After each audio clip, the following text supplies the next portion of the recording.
ಅವರು ಕಾಯ ವಾಚ ಮನಸ ಗಾಂಧಿ ತತ್ವವನ್ನ ಹೊತ್ತಿಕೊಂಡು ಬದುಕಿದಂಥವ್ರು. ಅವರು ಯಾವತ್ತೂ ಕೂಡ ಹಳ್ಳಿ ಪರ, ಬಡವರ ಪರ, ರೈತ ಪರ ಆಲೋಚನೆಗಳು ಇಟ್ಕೊಂಡಿದ್ದಂಥವ್ರು.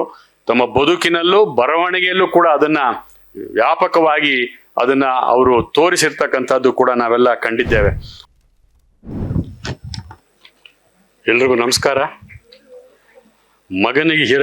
ಮನೆಗೆ ಹಿರಿಯ ಮಗನಾಗಬಾರದಂತೆ, ಭಾಷಣಕಾರರಲ್ಲಿ ಕಡೆಯವನಾಗಬಾರದಂತೆ. ನಮ್ಮ ಹುಡುಗರೆಲ್ಲ ಪಾಪ 12:30 ಊಟಕ್ಕೆ ಹೋಗ್ತಾ ಇದ್ದವರು. ನನಗೆ ಅವ್ರ ಬಗ್ಗೆ ಯೋಚನೆ. ಕಾಲೇಜ್ ಅವ್ರಿಗೆ ಮುಕ್ತಾಯ ಆಗೋದು 12:30. ಈಗ 1:15 ಆಯ್ತಲ್ಲ, 1 ಗಂಟೆ ನಿಧಾನ ಆಯ್ತಲ್ಲ ಅಂತ ನನಗದು ಅರ್ಥ ಆಗ್ತದೆ. ಅದರಿಂದ ನಾನು ಒಂದು ಮಾತು ನಿಮ್ಗೆ ಹೇಳ್ತೇನೆ, ನಾನು 2 ನಿಮಿಷದ ಮೇಲೆ ತಗೊಳ್ಳಲ್ಲ, 1:15 ಒಳಗೆ ಮುಗಿಸೋಂಥ ಕೆಲಸ ಮಾಡ್ತೇನೆ. ಇವತ್ತು ಕರ್ನಾಟಕ ಗಾಂಧಿ ಸ್ಮಾರಕ ನಿಧಿ, ಗೊರೂರ್ ಸಾಹಿತ್ಯ ಪ್ರತಿಷ್ಠಾನ ಡಾಕ್ಟರ್ ಗೊರೂರ್ ಸ್ಮರಣೆಯನ್ನ ಅತ್ಯಂತ ಯಶಸ್ವಿಯಾಗಿ, ಅತ್ಯಂತ ಅರ್ಥಪೂರ್ಣವಾಗಿ ಗಾಂಧಿ ಭವನದಲ್ಲಿ ಮಾಡಿದೆ ಅನ್ನುವಂಥದ್ದಕ್ಕೆ ನಾನು ಸಾಕ್ಷಿಯಾಗಿದ್ದೇನೆ. ಅದು ನನಗೆ ತುಂಬ ಸಂತೋಷವನ್ನು ತಂದಿದೆ.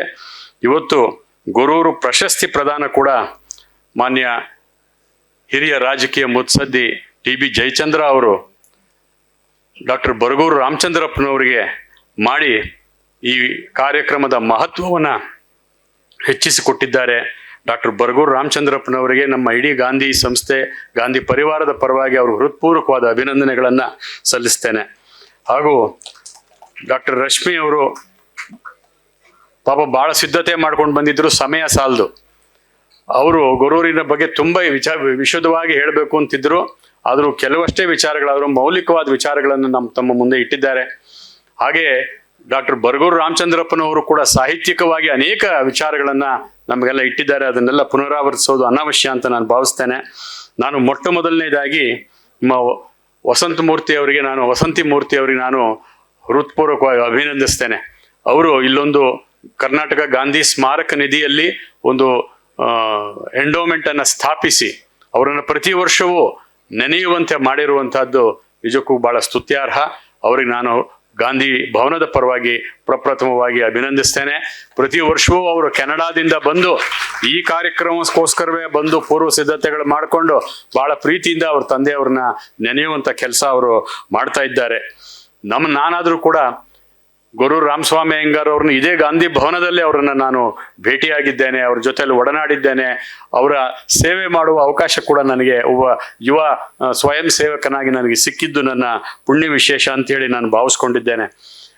ಅವರು ಕಾಯ ವಾಚ ಮನಸ ಗಾಂಧಿ ತತ್ವವನ್ನ ಹೊತ್ತಿಕೊಂಡು ಬದುಕಿದಂಥವ್ರು. ಅವರು ಯಾವತ್ತೂ ಕೂಡ ಹಳ್ಳಿ ಪರ, ಬಡವರ ಪರ, ರೈತ ಪರ ಆಲೋಚನೆಗಳು ಇಟ್ಕೊಂಡಿದ್ದಂಥವ್ರು. ತಮ್ಮ ಬದುಕಿನಲ್ಲೂ ಬರವಣಿಗೆಯಲ್ಲೂ ಕೂಡ ಅದನ್ನ ವ್ಯಾಪಕವಾಗಿ ಅದನ್ನ ಅವರು ತೋರಿಸಿರ್ತಕ್ಕಂಥದ್ದು ಕೂಡ ನಾವೆಲ್ಲ ಕಂಡಿದ್ದೇವೆ. ಅವರ ವಿಶೇಷವಾದಂಥದ್ದು ಏನಪ್ಪಾ ಅಂತಂದ್ರೆ, ಚಿಕ್ಕ ವಯಸ್ಸಿನಲ್ಲೇ ಗಾಂಧಿಯಿಂದ ಪ್ರಭಾವಿತರಾಗಿ ಖಾದಿಯನ್ನ ತೊಡಲಿಕ್ಕೆ ಆರಂಭ ಮಾಡಿದಂಥವ್ರು. ಖಾದಿಯ ಪ್ರಚಾರಕ್ಕಾಗಿ ಮಾರಾಟ ಮಳಿಗೆಗಳನ್ನ ಮಾಡಿ ಅದನ್ನೆಲ್ಲವನ್ನು ಕೂಡ ಮಾರಾಟ ಮಾಡಿದ್ದಷ್ಟೇ ಅಲ್ಲ, ಅವರು ಸುಮಾರು 11 ತಿಂಗಳ ಕಾಲ ಜೈಲುವಾಸ ಅನುಭವಿಸ್ತಾರೆ 42ರ ಭಾರತ ಬಿಟ್ಟು ತೊಲಗಿ ಚಳುವಳಿಯಲ್ಲಿ ಎನ್ನುವಂಥದ್ದು. ಮೈಸೂರು ಚಳುವಳಿಯಲ್ಲಿ, ಮೈಸೂರು ಚಲೋ ಚಳುವಳಿ, ಸ್ವಾತಂತ್ರ್ಯ ಏನೋ ನಮಗೆ ಬಂದ್ಬಿಡ್ತು, ಆದರೆ ಇನ್ನೂ ಇಲ್ಲಿ ಮೈಸೂರದು ಮಹಾರಾಜರ ಹಿಡಿತ ಇನ್ನೂ ಇತ್ತು. ಅದರಿಂದ ಮೈಸೂರಿನ ಮಹಾರಾಜರ ಹಿಡಿತದಿಂದ ನಾವು ಹೊರಬರಬೇಕು ಅಂತ ಹೇಳಿ ಮೈಸೂರು ಚಲೋ ಚಳುವಳಿಯನ್ನ ಕೂಡ ಅದರಲ್ಲೂ ಕೂಡ ಇವರು ಪಾಲ್ಗೊಂಡಿದ್ದನ್ನ ನಾವು ನೋಡ್ತೇವೆ. ಒಟ್ಟಾರೆ ಬಹಳ ದೊಡ್ಡ ಸಾರ್ವಜನಿಕ ರಂಗದ ಬಹಳ ದೊಡ್ಡ ನೇತಾರರಾಗಿ ಅವರು ಬಾಳಿದ್ರು. ನಾನು ನೋಡಿದ್ದೇನೆ, ಅವರು ಸಿಟಿ ಬಸ್ನಲ್ಲಿ ಓಡಾಡ್ತಾ ಇದ್ರು. ಅವರು ಪ್ರಾಯಶಃ ಒಂದು 2-3 ಬಾರಿ MLC ಆಗಿದ್ರು ಅಂತ ಕಾಣುತ್ತೆ. ಆದ್ರೂ ಕೂಡ ಎಷ್ಟು ಸರಳ ವ್ಯಕ್ತಿತ್ವ ಅಂತಂದ್ರೆ, ಅವ್ರದ್ದು ಒಂದು ಚೈನಾ ಕಾಲರ್ ಜುಬ್ಬ, ಒಂದು ಬ್ಯಾಗು, ಆ ಬ್ಯಾಗಲ್ಲಿ ಸಾಹಿತ್ಯ, ಯಾವಾಗಲೂ ನೋಡಿ ಸಾಹಿತ್ಯ, ಏನಾದ್ರೂ ಒಂದು 5-6 ಪುಸ್ತಕ ಆದ್ರೂ ಯಾವಾಗಲೂ ಬ್ಯಾಗಲ್ಲಿ ಇರ್ತಿತ್ತು. ಅವರು ಗಾಂಧಿ ಭವನಕ್ಕೆ ಬರೋರು. ಮಹಾತ್ಮ ಗಾಂಧೀಜಿಯವರ ಆತ್ಮಚರಿತ್ರೆಯನ್ನ ಅವರು ಕನ್ನಡೀಕರಿಸಿದ್ದು ಇವತ್ತಿಗೂ ಕೂಡ ಒಂದು ದೊಡ್ಡ ದಾಖಲೆ. ಆ ಕನ್ನಡೀಕರಿಸಿದಂತಹ ಕೃತಿ ಅದು ಎಷ್ಟು ಲಕ್ಷ ಪ್ರತಿಗಳಾಗಿವೆಯೋ ನಮಗೆ ಲೆಕ್ಕ ಇಲ್ಲ.